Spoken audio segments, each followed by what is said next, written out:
हाय दोस्तों, मेरा नाम है कुसुम उटवाल और मेरे चैनल का भी नाम है कुसुम उटवाल। मेरे इस चैनल में मैं आपको शिवाजी महाराज और संभाजी महाराज की कहानी सुनाती हूँ। तो चलो स्टार्ट करते हैं। संभाजी राजा के महल में आज कमाल की शांति और उदासी फैली थी। उन पर जान से भी ज़्यादा प्यार करने वाले कवि कलश, जोतोजी केसकर, कृष्णाजी कंक, ऐसे सारे उनके सहकारी उनके आजू बाजू जमा हुए थे। उनके मन की स्थिति बिगड़ ना जाए, कर्तव्यवान पिता पुत्र की बीच की दूरी कहीं अधिक ही ना बढ़ जाए, इसलिए येसुबाई इस बात का येसुबाई बहुत ख्याल रख रही थी। अन्नाजी दत्तो और उनके सहकारी पक्षों ने सोयराबाई के मदद से संभाजी राजा के पीठ में खंजर खोप दिया था। जो युवराज पालकी का गोंडा बनकर मुहिम में घूमने वाला था, आज उसके ही इरादों को शूद्र दरबारी राजकारणों से उनका घात किया था। बाघ के जख्मी बच्चे की तरह संभाजी राजा की हालत हो गई थी। घटित घटना को भुलाने के इरादे से येसुबाई ने संभाजी राजा से कहा, कर्नाटक की एक ये मुहिम क्या है, ऐसी कितनी ही मुहिम निकलेगी, आप धीरज मत छोड़ना। मामा साहेब ने आपको कैद खाने में डालने का हुक्म तो नहीं दिया है ना? संभाजी राजा बोले, येसु, आजकल राजगढ़ के आजू बाजू से दुष्ट हवा चल रही है, मन घबराता है हमारा। राजा के साथ ही सभी की नज़र बालाजी चिटनीस की ओर लगी थी। शिवाजी राजा ने बालाजी चिटनीस को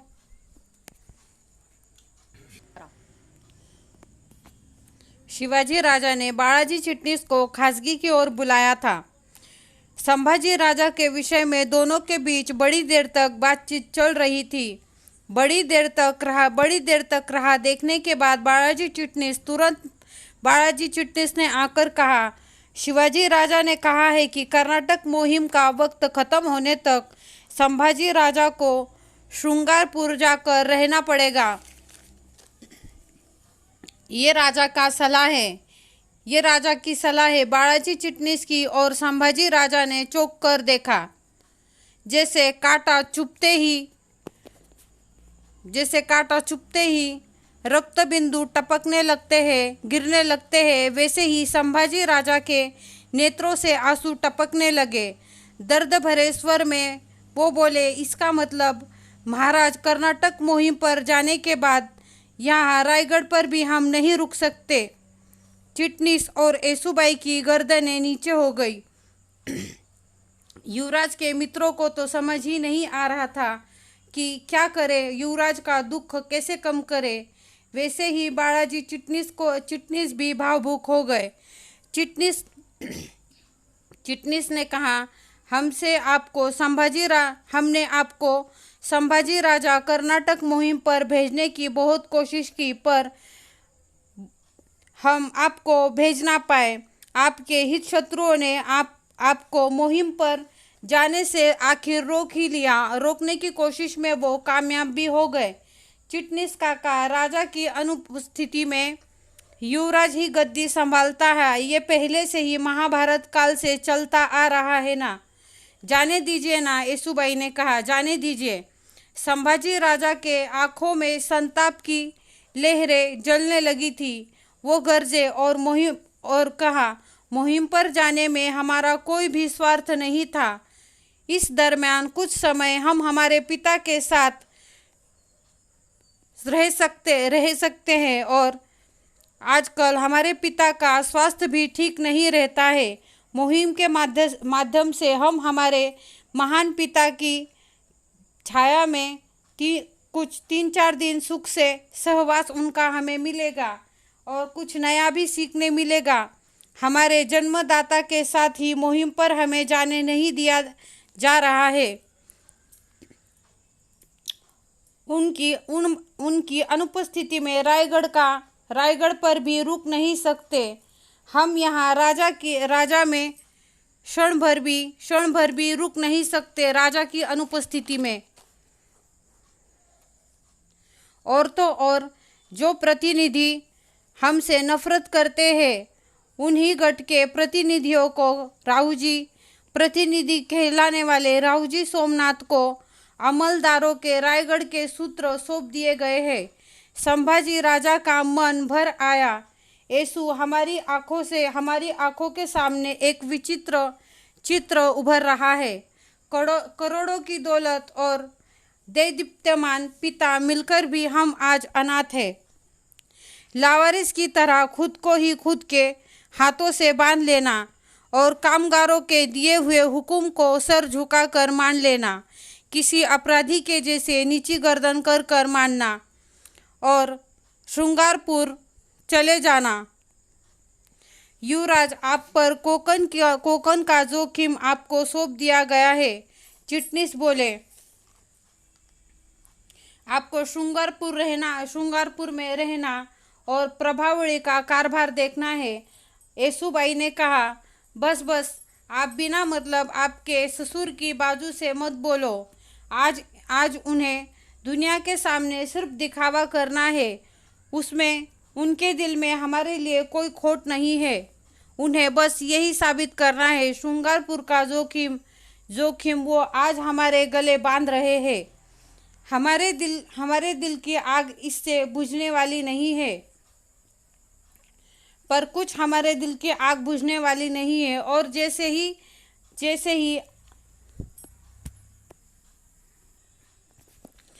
जैसे अचानक बारिश होने लगती है, वैसे ही उनके आंखों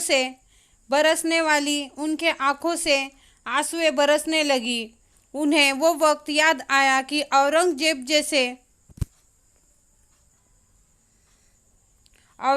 जैसा अतिदुष्ट, निर्दयी और शक्तिशाली सेना शत्रुओं के बंदी खाने की वो आखिरी रात के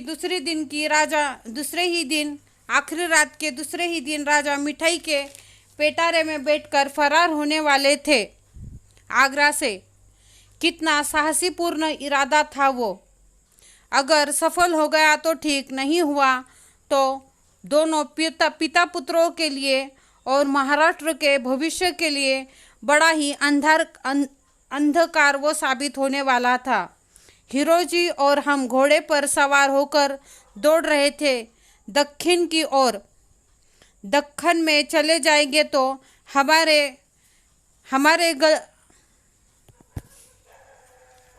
दक्कन में चले जाएंगे, पर हमारे कलेजे के टुकड़े का क्या होगा, उन्हें कहाँ छोड़े।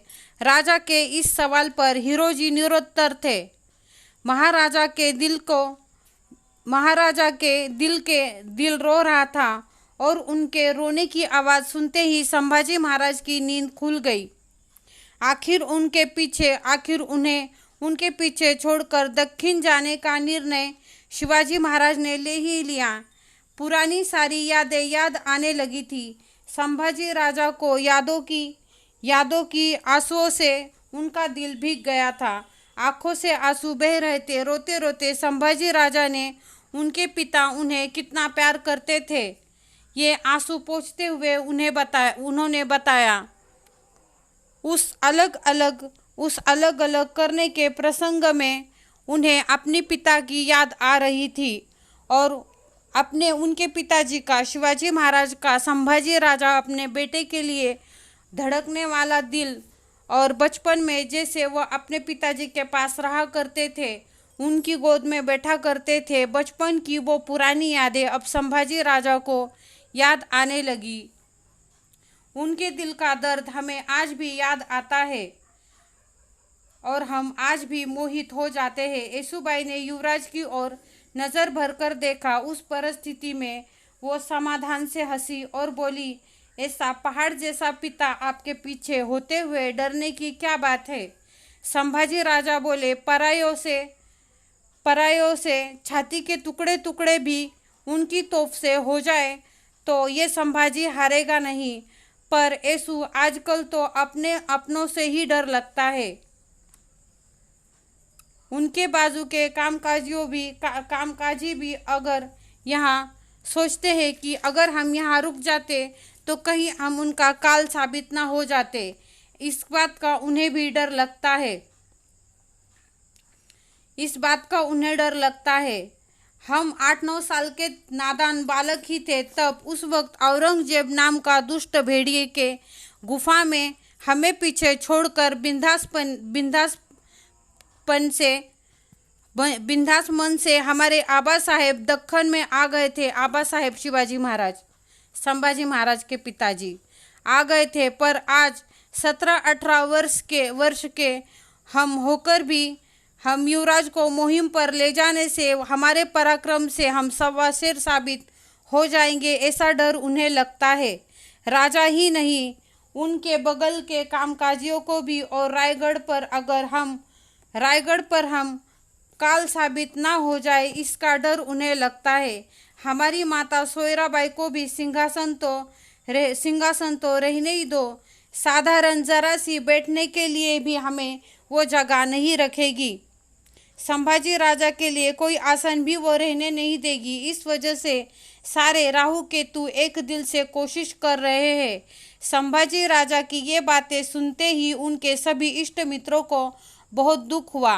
कवि कलश के तो चेहरे का रंग ही उड़ गया था। अति दुखी स्वर में संभाजी राजा बोले, ना हो हमारे नसीब में कर्नाटक की मुहिम जाना। पर आज दुख इस बात का है कि दरवाजे पर पहरा देने वाले चौकीदार पर हमारे आबा साहेब को इतना विश्वास है, पर पेट के जन्म दिए हुए हम बच्चे पर नहीं है। इस बात की कल्पना से ही हमारा कलेजा फटने लगता है, सूखे पत्ते की तरह। धन्यवाद।